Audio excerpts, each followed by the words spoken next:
And we're live. Hello, and happy Thursday, everybody. I know that it takes just a second for everybody to get on and for this to start showing up. We are streaming live on Facebook and YouTube right now. My name is Jessie, and this is a Mom on a Mission, and that's where every Thursday night I come on and I'm able to give you some awesome resources, tips, and conversations. And sometimes that's through interviews with amazing moms like Angie here, who is a wellness coach. And we're going to be giving you all sorts of awesome stuff. If you've been following along through the week, or if you're just catching us now, we're going to be talking about positivity and wellness.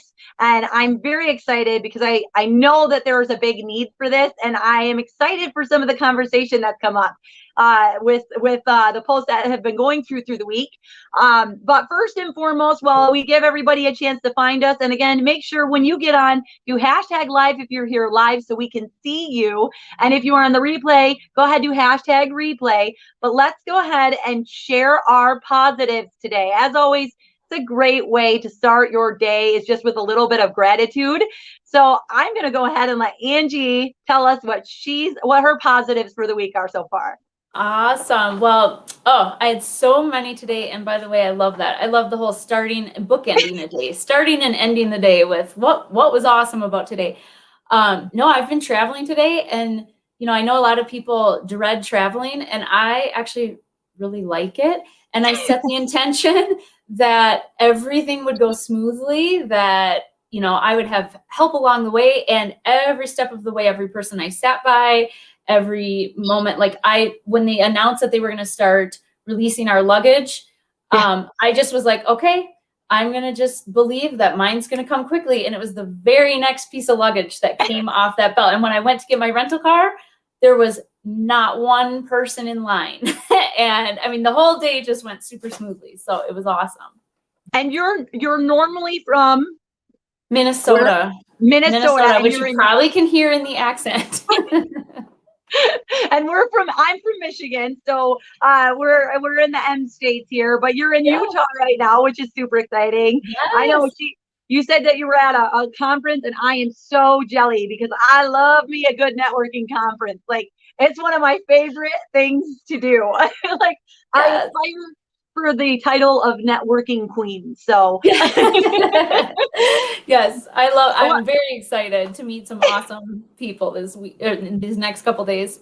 Nice. Yeah. Well, and I would say I love starting with positive. We actually do this around our dinner table every night too. When we're sitting down for dinner, I make all the kids do it because I have some pessimists in my house. And so we like to do that. And you guys, if you end up coming on live or you are on the replay, go ahead and share your positives below too. We always like to celebrate together. Okay. So my positive this week would probably be, I don't know. It's been a crazy, crazy week. It's just been like tons of there'll be like a really good thing that happens and then a really crazy thing that happens. And I'm just super, super grateful that I have a really strong and like tight knit family that always just goes out for each other. So, I've got brothers and sisters. I'm one of 6, and they're just always supportive. They're always amazing. And my parents' family, my in-laws, I love them all. So I'm pretty lucky in that. And I say this week we really came out of the woodworks for each other, and it was just really awesome to see. So oh, that is awesome. Having that community and that support is huge. Oh yeah. And I mean, I want it for my kids, and I get it for with my brothers and sisters and my siblings and everything too. We are constantly out on like trying to get that set up for people. So, and just helping people find their support system. So I'm super excited. Well, guys, as you come in again, go ahead, do hashtag live if you're live, replay if you're live, in the replay so we can see that you're here. Angie, I am very excited to have you on. So you are a wellness coach, and did you say an energy healer or a practitioner? Practitioner, yeah. Okay. Healer / practitioner, yeah. I'm Reiki certified, and then I'm also emotion code certified. So, and I know I use a lot of other energy tools too. Yep. That's awesome. Well, go ahead, tell us a little bit about you, and you're a mom. You've got 3. Yep, I've got 3 boys. 16, 13, and just shy of 12. He would, if he were here, he'd say, I am almost 12. His birthday's right around the corner. Yeah, and they definitely keep me busy. We have a very loud house, lots of big energy in our house. Yes. Um, yeah, and I do wellness coaching and energy healing for people. And my main mission with that is to help moms find their calm, confidence, and peace, because it's when we as parents can find that our children can thrive. So I feel like a lot of times, I know when I started parenting my motherhood journey, I was so focused on how can I help him? Oh, I see something going wrong. And then realizing, oh, a lot of this is that I'm not settled in myself. I'm being triggered and I'm not showing up as my best version of myself. And he's picking up on that. So if I can find my own balance and calm and start to see what we'll talk about tonight, like start to see some of those things that I had been shamed for as gifts, it makes me a better mom and helps my kids a ton. So. I understand completely. I want to do a shout out to Sarah. Hi, Sarah. Sarah was on just a couple of weeks ago, and I love you. I had a Reiki healer before, Leah Grimaldi. She was on. I don't know if you know her, but we met. You and I met in a positive parenting group, didn't we? Yes. Yep. Yeah. Oh, Yep. I love that. And that goes right along with what we're talking. Oh, Lacey's in here. Lacey. Oh, I'm glad. We're gonna have a good group for tonight. So this is good. And I love that, because I think a lot of us, when we realize that we need help in healing, it's like when we start out, we have all these ideas of how we're gonna be so great at it, or how it's gonna be so easy, and how it's gonna be so just come right to us, and it's not always the case. No, not at all, right? Yeah. And it can get so easy to focus on the failures versus focusing on our wins. So, so that's some of what we'll be talking about. Okay, well then let's jump into it. And Kathleen, hello, Kathleen. And we'll jump right into it. And I actually did have a couple of people reach out. So if you were asking questions through the week, I have been saving those so that I can ask Angie and we can go over them too. And then if you have questions throughout, please engage and ask, because then that way, that's what we're here for, is to help you guys out and just give you this information and just be here to support and empower you ladies. So let's go right into it. Okay, awesome. You want me to pull up the first one? Oh, sure. Yeah. All right.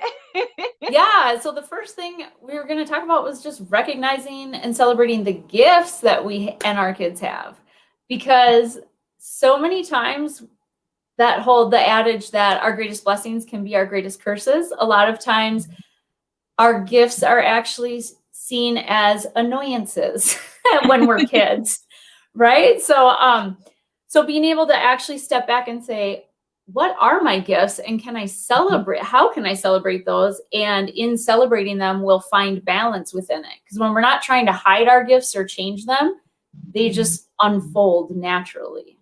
So, yeah, so I can go through a few examples. You want that? Yeah, and let us know if you guys, like I said, if you have anything to say about this or anything too, or you've experienced that too. I know, we were talking about it a little bit before we went live, and that's a huge thing. I mean, I'm loud. I talk a lot, and it was always something that I was like, Jessie. They were always Jessie, Jessie, and now it's like, this is what I do. Absolutely. You guys keep showing up every week, so I must be doing something right? Yeah. And like you had said before when we were talking, it's also finding your tribe. You find your tribe and the people who appreciate it too. And it might be like with those of us who are louder and more vocal, I'm one of those people too, that we can use that as a gift to help if someone comes to us. I know I had a situation like that where there was a situation going on at school, and one of the other parents said, we were in a meeting, and she came up to me after and said, I so appreciate that you were able to speak up, because I get so nervous in those situations and I really didn't know what to say. So I was so grateful that you said something. And that's really a gift. But yes, as a child, I was told quite frequently that I talked a lot and use your inside voice. We're only a foot apart. Or like you get the dial. Do you ever get the dial? And then Sarah says, yes, I always got in trouble for talking too much. And now I talk for leaving. She does, and she does a really good job at it. Oh, awesome. Lacey says, me too. Yeah. And I 100%, I mean, my daughter, she is very headstrong, oh my gosh, just like very headstrong, very stubborn. She obviously gets it from her dad. But she'll have in class where like a kid is getting bullied or something, and she is the first person to stand up to them. Now she does it to me in the way that like she thinks that I'm doing like a family executive decision, and she wants to disagree with it. So she fights for all the kids, where I'm like, this is not where you do that. Yeah. No, knowing how and when to use the gift, right? Yeah. But even that, because that's one, I have a slight stubborn streak, and so do all three of my children and my brother. And growing up, my brother and I were told that a lot, like, oh, you're so stubborn. Yep. And he and I would clash a lot because we're the two middle children of 4, and he and I both being, headstrong. But that's one even where I started saying about my kids when I was talking, because even if they're not in the room, we're bringing that energy. They're going to pick up on the energy, even if we're talking about them with someone else. Eventually, that's going to come back to them. They're going to know. And so I started saying, oh, they have a really strong sense of will, and they really know what they like. They know what's important to them, and they will stick to it. And that is actually a gift, because it means like, shoot, when peer pressure comes, they're going to be a lot less likely to succumb to peer pressure because they are principled. And so then it just becomes, oh, then how do I guide them so that they choose values and principles that will be worth standing by?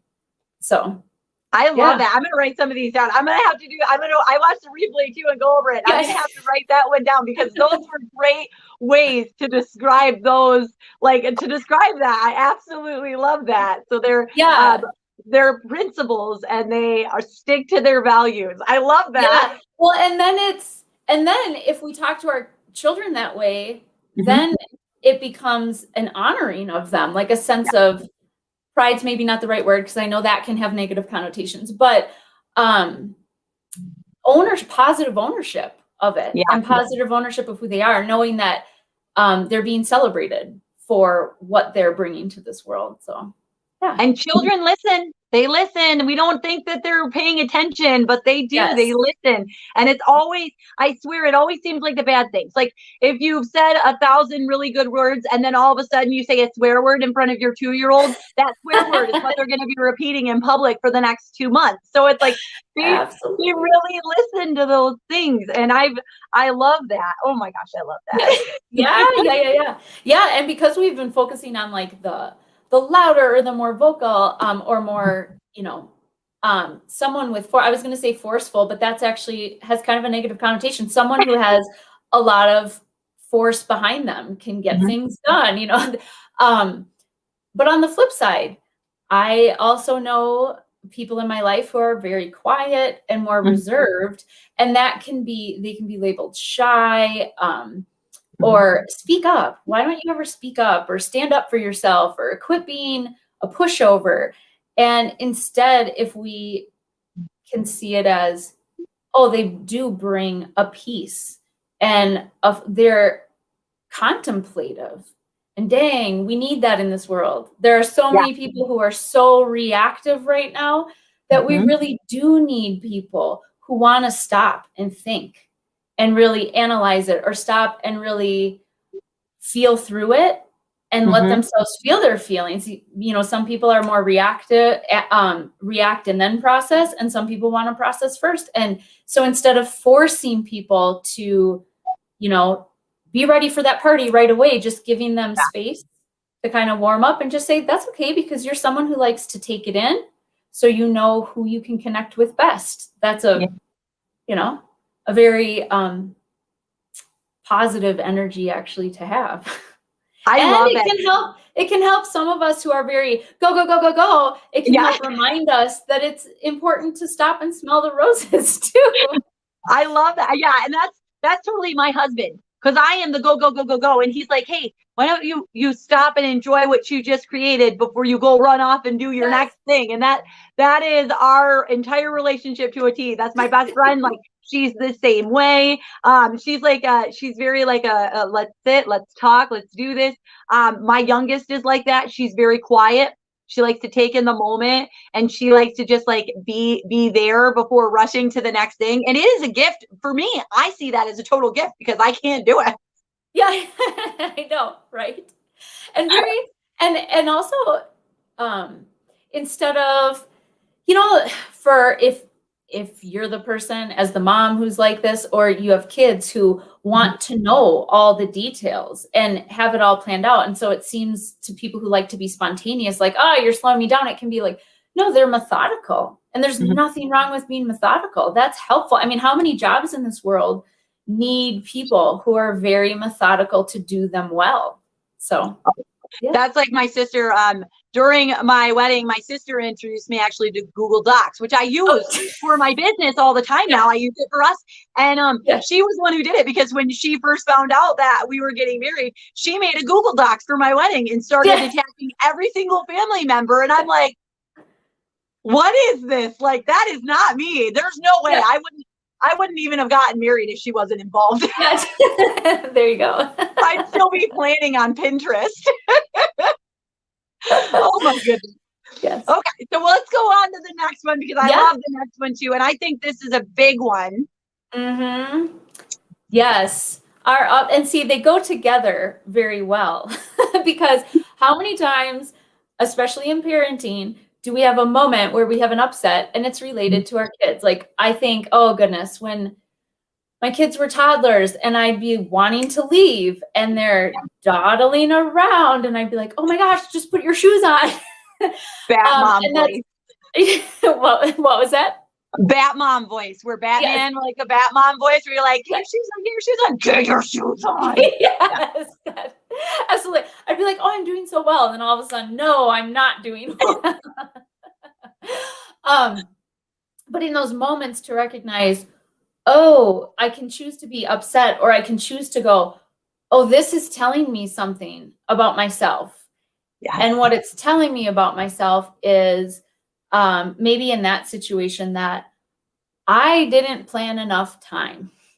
And maybe I have a fear of being late because I'm afraid that if I'm late, people will reject me or look down on me or be annoyed. And at the base of it is actually a fear of abandonment, or what are people going to say about me behind my back? And so if I can, in that moment, or sometimes we have to do it afterwards and go, oh, I was upset. Let me reflect on that and realize, oh, that was actually not really about my child. That was more about the fact that I was afraid that the people we were going to go meet were going to think that I was selfish, and we're going to think that I'm bad at planning, and we're going to think that, and eventually not want to invite me to things, and I'm going to be abandoned. Then I can sit with that and work through those fears so I can show up next time for my child in a calm way and know that, oh, then instead of going, just get your shoes on, which is going to amp them up and make it harder for them because they're going to get overloaded and, oh my gosh, mom's mad at me, where I could then take a deep breath and sit down with them, and help them get their shoe on. So. Yeah.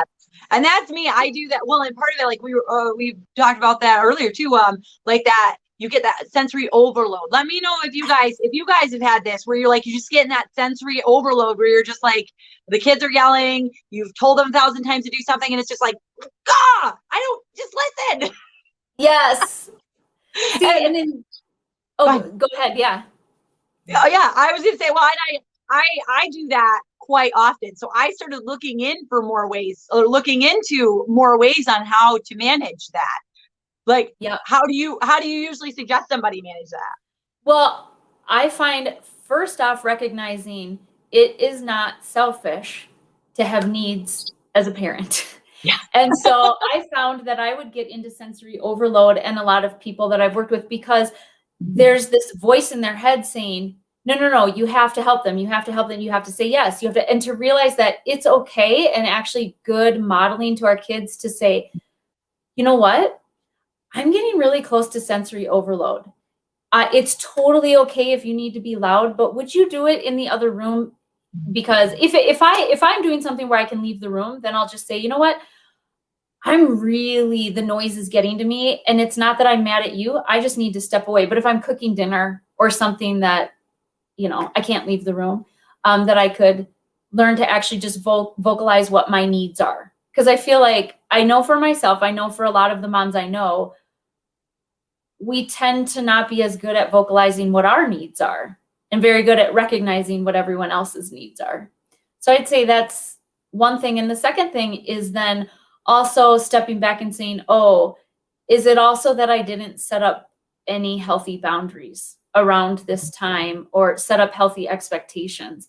And so it just, did I say yes to something that I maybe should have said no to? That type of thing. Oh yeah. Yeah. I'm big on that. I am big on that. I'm like, saying no is a form of self-care. And I always bring up and I have to figure out who told me this because I use it all the time and I feel bad not giving them credit. But somebody had once told me, when you say yes to something, you're still saying no to something else or someone else, whether that's time with your kids, time with your family, time by yourself, and that's been a huge thing. Like I work with a lot of people, and even for myself, like when you're like running a business and you have to create, you don't allow yourself time to create because that's like you time still. Yes. And then you're stressed and you're frustrated because you haven't given yourself time to create because you said yes to all these things. And it's hard to say no.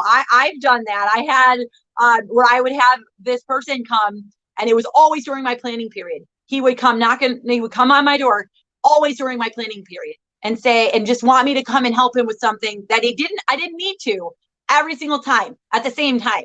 And finally I was like, hey, I really can't, because I know you're saying it's a minute, but it always ends up being an hour and a half. And then I just lost that time, and this is my planning time, and having to be able to start that. And in your head, you're like, they're going to hate me.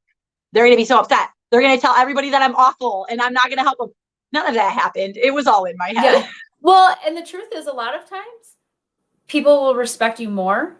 And if they don't, it's more than likely someone who they themselves have a hard time saying no.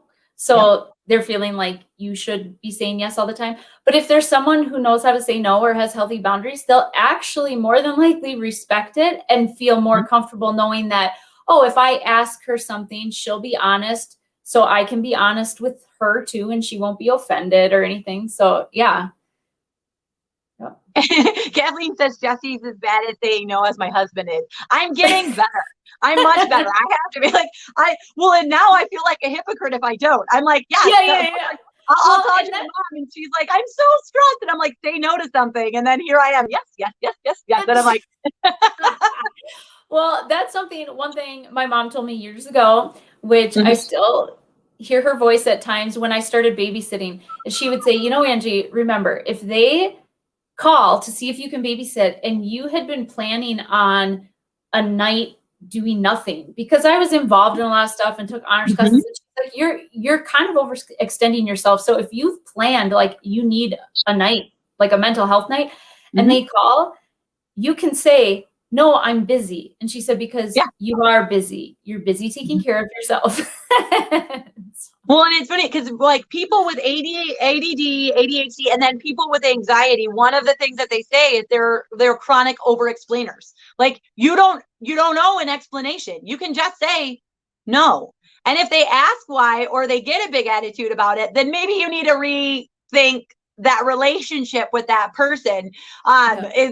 Because we're in the constant need to like over explain things and then say, okay, if I tell them no, I'm going to have to give them a bunch of excuses. And what if they think my excuse isn't good enough? And it's like, who cares? Yes. The whole no is a complete sentence. I started practicing that a while ago, and it was hard at first, but it gets easier and easier the more you do it. So. Yeah. There's like that anxiety before where you're just like so stressed and upset and you're like, oh no, I'm saying no. Like no one will explode. Okay. Everything will stay together. Like there will be no yelling. Like it's okay. Yes. I one of the things that I had actually read too, and I think I shared it this week when you were talking about this point in specific, which was seeing the upsets and setups for healing and growth. And like, I'm not a patient person. My husband can tell you that. I was not given the gift of patience. And that's not a good thing to be lacking when you have as many kids as I do. Because it takes a lot of patience. You're going to be repeating a lot of things and different things like that. So, one of the things that I had read was, if you go in, and like, my daughter always really struggles in the morning with getting ready on time, and will run 10 minutes late because of her every single day. And I was getting really frustrated, and they said, think of what is holding her back. And we, as parents and mothers, we're mother hens. We want to help the situation. So if we go into it looking into, how can I help my child with this, instead of why won't they just do this, it completely shifted my mindset. And I started looking for reasons as to why she was struggling with, or why she was struggling, and how we could work together to figure out a system that would work better for her. It was great. Yeah, well, because that goes to the whole, when kids are acting out, they're really trying to tell us they have a need, and they feel they're going unnoticed, or they don't know how to vocalize the need that they have. So yeah, that's exactly, she had a need and you figured it out. Yay. It took a long way to get there, and a lot of reading, and you inspired a lot of it through this week, actually, because I was like, I was looking stuff up and looking through your stuff, and I had read something about that, and I was like, oh, okay, this moment was for me. This thing was for me right now. Yay, I love when that happens. Right? And I'm excited about this one, because I also want to let you guys know, because I forgot to say it at the beginning. Angie actually has a 5-day Tiny Habits program that she's going to be telling us about, and she's going to be gifting free to people who are on the live and listening, because she's just awesome and amazing. But we'll go over this, and I usually say that at the beginning, and I forgot, but yeah, no, not a problem. Yeah. It's basically, we're just an idea that if we focus on tiny things, they have a big impact. But the biggest impact is that it does help shift our mindset. We start to feel successful. So like in the instance with your daughter, when you said it took a while to get there, if every day you're like, oh, we didn't get there today. Again, we didn't get there. You're going to be focusing on the we didn't get there, and it's going to take so much longer to get through it. But if there's you know what? Today we were only 9 minutes late, or when I went and woke her up, we actually had a good exchange, instead of oh my gosh, you're waking me, whatever it is, to just celebrate those little steps along the way. It starts to also get into that concept of, which took me a long time to understand, but the concept of celebrating the process, not the end result. And when we celebrate the process and each tiny step along the way, we're going to reach the goal without even all of a sudden one day we'll be able to do it. Yeah. So, and it's noticing that all of those little tiny things along the way have a huge impact.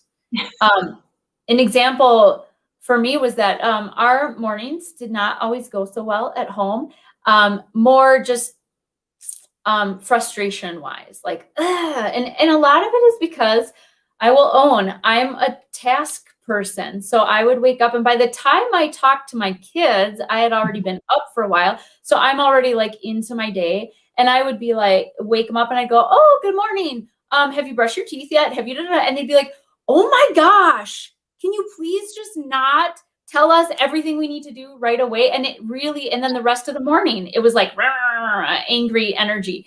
And so I was like, okay, I'm going to focus on one small thing. And the one small thing I'm going to do is say good morning, and then tell them one thing I love about them.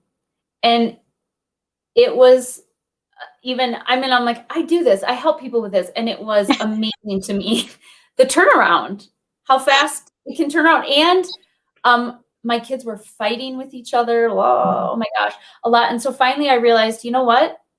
They're having a hard time loving each other because deep down, they're having a hard time loving themselves. There's something in them that right now is saying you're not as important as this other person. So obviously that's a big thing. It's going to take a while to really unpack it all. But if I just say, you know what, every day, you know, at dinner or in the morning or when we're just all together, let's just each share something that we can celebrate about ourselves, not about someone else in the room, but let's get them used to feeling okay saying, yeah, I'm good at this. Or yeah, this is a gift I bring. And it's having an impact. So yeah. Oh, I love that. And it's those little changes too. And, you know, I found out too, if you have more than one kid too, one thing I was trying to do it all by myself. And that's something I'm constantly talking about is like, you don't have to do it all alone, whether that's finding a support or finding a system or using another kid, because my oldest daughter, she likes clothes. She's very fashionable. And I asked her, could you start helping Atari, my youngest, set up her clothes the night before? And it was a total game changer. And now they're closer because she's excited. Atari's excited that her older sister is helping her pick out her clothes and get dressed and helping her with her hair. And then she walks into my room now before I'm even dressed. And she's like, Mom, I'm ready. And I'm like, that's awesome. That's awesome. Yeah, and it's fostering that gift in your daughter. Like, who knows? Maybe one day she'll want to be a stylist. Be a personal shopper. Oh my gosh, I know. She loves doing that type of thing. And I mean, like, thank goodness, because she's going to be doing it for me once she's old enough to drive. Yes. Oh my goodness. Yes. I love that. Well, and one of the things that had come up, and guys, if you have questions, I want you to make sure you ask them. Karen, I see you jumped in. Hello. We're talking to Angie here about positivity, wellness, and making tiny habits in your everyday to, change the big picture. And that's the big thing is, I think it's really important to think of it like a clock. Every second gets the needle moving. Yes. Yep. Well, it's that whole adage. I don't know who this is attributed to. I've heard it multiple times, but the whole, if you just focus on a 1% improvement every day, like that's a big improvement. After 100 days, you've had 100 days of 1% improvements. Yeah, I love that. Yeah. Oh my goodness. Yeah. Well, and when somebody was asking me, or when I was posting stuff through the week, one thing that comes up a lot, and I wanted to ask you your ideas and your thoughts about it, because I'm sure that maybe you've gotten it too, and I am totally springing this on you because I didn't prep you ahead of time. Toxic positivity is something that I hear about all the time. And it's something that, like, I'll go and I'm like, oh, power positive thinking. And they're like, yeah, but we don't want your toxic positivity. And I'm like, that is not what I'm trying to bring. I'm like, so what's your thoughts on it? And then I'll Yes. Yeah, because the difference in my mind between positivity and toxic positivity is that toxic positivity tends to want to deny that we do have negative quote unquote negative emotions, and that the reality is that is supposed to be part of our human experience, the whole gamut of emotions. And I feel like healthy positivity is more living in the both and. I can be both hurt and I can be overwhelmed and scared or frustrated, and I can see opportunity with it, and I can see and feel love for the person that's annoying me. And so it's recognizing that, that we don't have to live in the binary, the black or white, and that we can then also say every situation, we can look at it as a negative or as a positive, and we do have a choice to make, but very, very important to allow ourselves to feel our feelings. Because if we don't, that's part of what I do with emotion code work is if we don't let ourselves feel it, we will trap it. And if we trap it, then it will eventually lead to emotional, mental, physical, or spiritual imbalances. And it can even, I was just working with someone who had really bad hip pain. And as we started identifying these emotions she had trapped from a long time ago, like she said, oh my gosh, I can feel a zing go down my leg. Like I can feel it starting to release. And it's like, yeah, we have to be able to let ourselves feel it. And within it, know that we can also see hope and we can also look to the future for a positive take on it. So. Oh, I love you. I love you. I am the same, like, because I feel the same way. I feel bad because I tell people, I'm like, there are a lot of times people think that, oh, your positivity is just fake or that. And I am the first to say that I have bad days. Absolutely. I have bad days. I have days where the smile is harder to do, but I make an effort to find things to smile about. And so, and like, okay, I just lower my expectations of what needs to make me smile today. So if what needs to make me smile today is that I was able to get a kid out of bed, or I got out of my bed myself today. Or, I put makeup on today. Like, that was my positive for today. And I need to smile about that. But also there are going to be days where there might seem like there's nothing to smile about. Feel it. And then look for the next thing, look for the next step. Because if you feel it and you stay there, that's when it's like, that's toxic negativity. You don't want that in your life anymore. I'd rather be toxically positive than toxically negative, right? Yeah. And I think a lot of it is just, it needs to be validated. So I think a lot of the people, what I've noticed is who get almost scared about that something will become toxic positivity, or the people who are in the toxic positive side of it. Yeah. That when someone is having a difficult time facing a challenge, that instead of validating the challenge, it right away is, oh, but what about this? And what about this? And it comes off as, well, you're not even acknowledging that it's fair that I feel this way. Yes. No. And so sometimes all it takes, like with our kids, sometimes all it takes is saying, it sounds like what you're going through is really, really challenging. And you know what? It is totally fair that you are frustrated, because more than likely it sounds like you feel unheard by people at school. That's frustrating. Yeah. And just sometimes if I say that to my kids, like, I can physically see them just soften. Whereas if I get in the mode of trying to fix it, you can see the oh.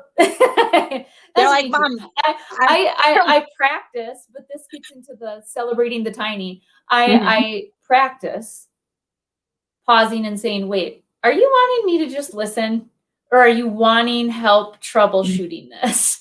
I have many days where I fail at remembering to do that. But then when I remember, it's doing oh, yay, let's take a moment and celebrate. We did it. Oh yeah. That's me. I'm the fixer. And I literally had my husband today walk in the door and said, honey, I want to vent. I don't want advice. I want to vent. I don't want advice. So don't tell me how to fix this problem. I just want to whine about it. And I'm like, okay. Then you can solve that problem, because you know that the problem is you just need to listen. Yep, exactly. See, and if I was the type that just sat and listened, it would be the opposite. Like, it would. Yes. He'd be saying, honey, I need advice. Yeah. He'll be like, honey, speak up. My husband will never say that, just for the record. Like, oh my, let's see. We've got, I want to get to, I'm looking in the comments too. I see Karen. Hello. Thank you for coming on. She says she's a taskmaster as well. She says her daughter is always late. And as a child, the more you push, the slower she got. How can we change this?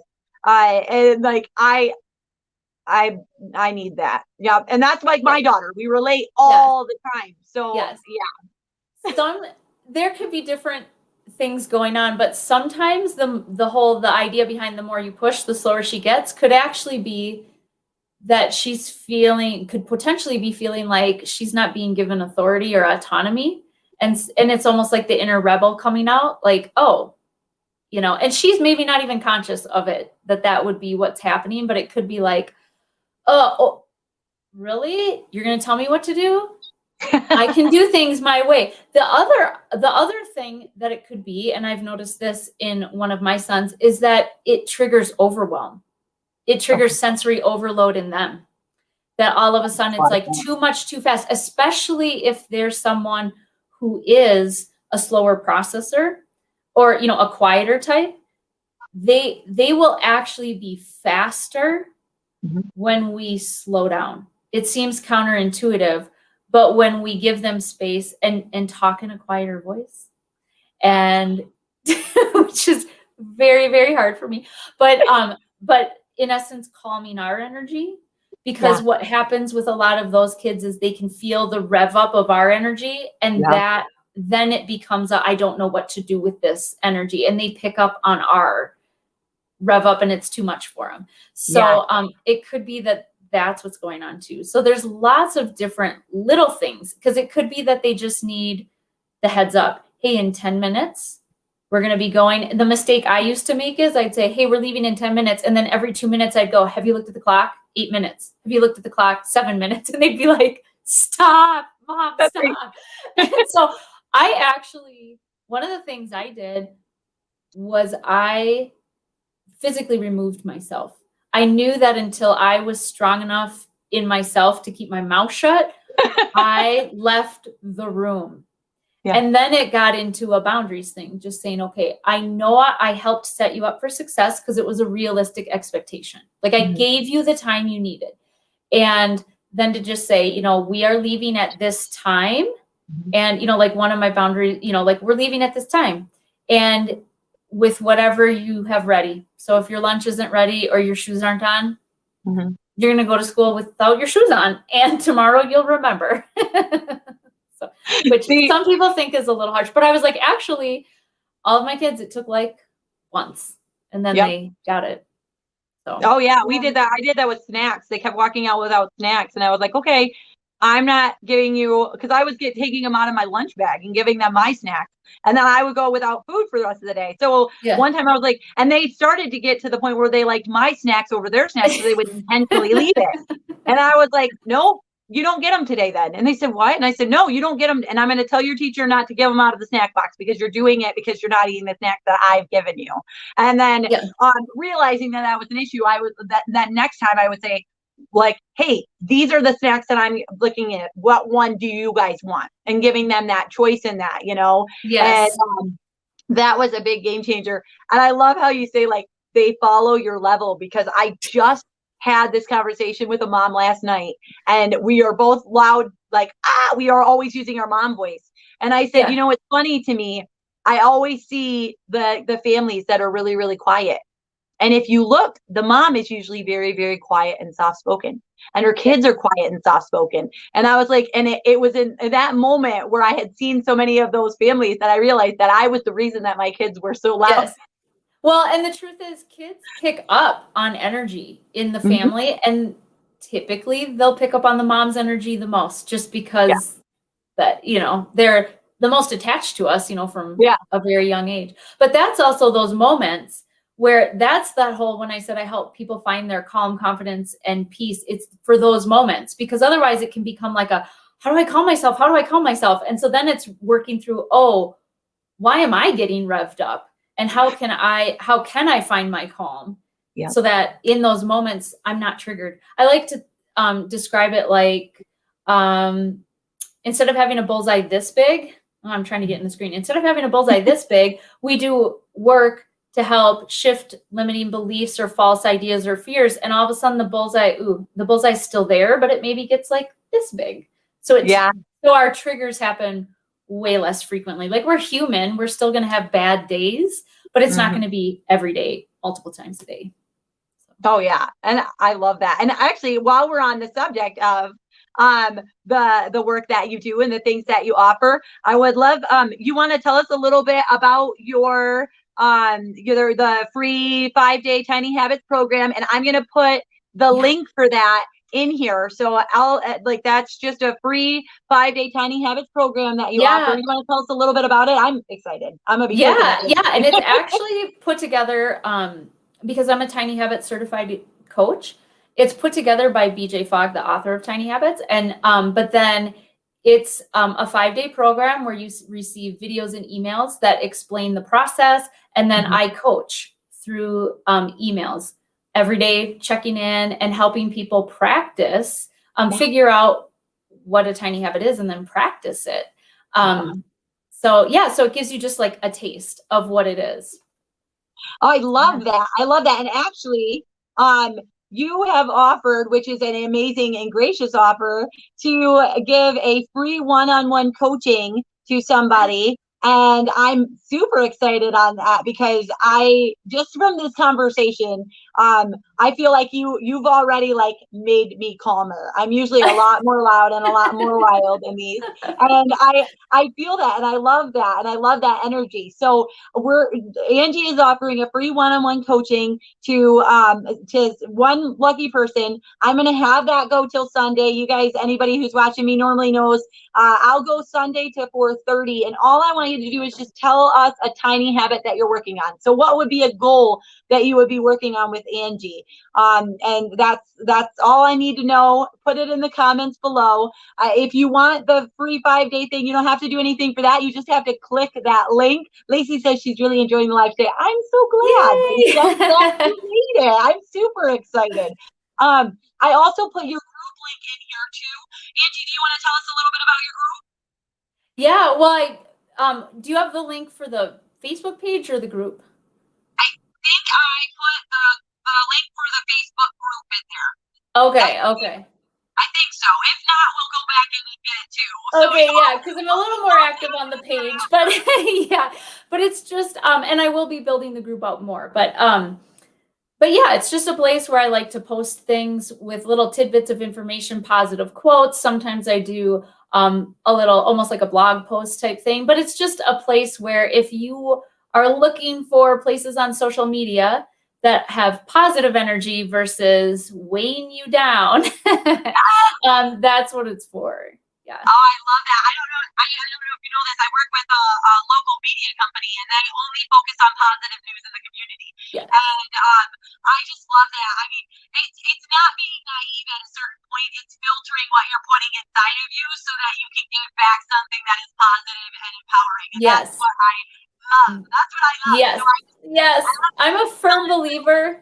That you can, I decided a long time ago, I'm like, oh my gosh, the news is very depressing. So I am in a lot of very positive focused Facebook groups that my feed is very positive minded. And I just set the intention that if there is news that's important for me to know, I'll find out about it. I trust that I'll find out about it. And every time I do. So that's good. I love that. And I want to make sure I'm really excited. I'm so glad that you came on tonight. I think that this is really good. She says, why is Jessie in a tin can? Oh no, I don't know if it's weird. If it's weird, I'm sorry. We're almost done now, so we're going to try and fix it, guys. I just want to thank you so much. I really love that you're sharing your knowledge. Thank you for the free 5-day thing. I hope you guys actually utilize that because it is an amazing resource. And if you are looking for one-on-one coaching from Amy, you can check out her website as well. But yeah, all you got to do is just tell us a tiny habit that you are working on, and then we'll get you entered into the raffle, and I will pick somebody Sunday at about 5. I'll go live and I'll do that. But I also want to let you know if you have an amazing mom that you think needs to be telling her story, please go to my page and nominate her so that I can have her share her mission with moms.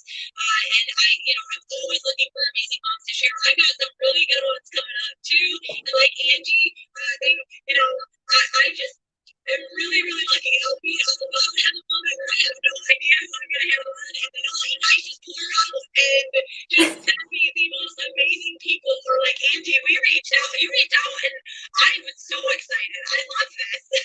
Yes, well, I'm so grateful and glad that you had me on. It's been so fun. I love talking with you.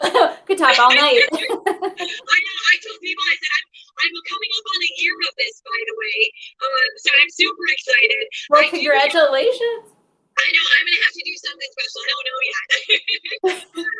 I wanted to also let anybody know, I also have a group. It's called Work Like a Mother. If you are a working mom or a mom that is working and trying to balance work or building a business, or you have an idea to build a business, maybe you're not working yet, but you want to, it's an amazing group with some great people in it. I see that one of the people that's been watching here just requested to get in. I got the little notification when we were live. Yay! All I got to do is go in there and ask the questions, and we'll get you in that group too, because I go live in there and like to give just more support and empowerment. I have a lot of things coming up, guys. Sunday I'm going to have some pretty big announcements going on as well. So if you get a chance, it'll be Sunday at 5, and then we'll announce who wins Angie's thing. As always, you guys, no matter what, whether you're dealing with creating better habits, trying to stay positive, or just trying to get through motherhood, if you're trying to do it all, you do not have to do it all alone. So please, please, please just reach out. Reach out to somebody. Reach out to somebody in this group. Reach out to somebody in a positive group. Reach out to Angie. Reach out to me. My email has been going along here the whole entire time. It's Jessie@wildjessie.com, or you can private message me or comment below. If I can't help you, I'll find someone who can. Someone amazing like Angie here. All right, guys. Well, you have a beautiful Thursday and a beautiful weekend. I will talk to you again on Sunday. Angie, thank you again so, so, so much. Oh, thank you for having me. Yes, it's been awesome. All right, ladies, we will talk again soon. I am a mom on a mission. It's been a mother of a mission, and I'm so happy that you joined me. Bye, ladies.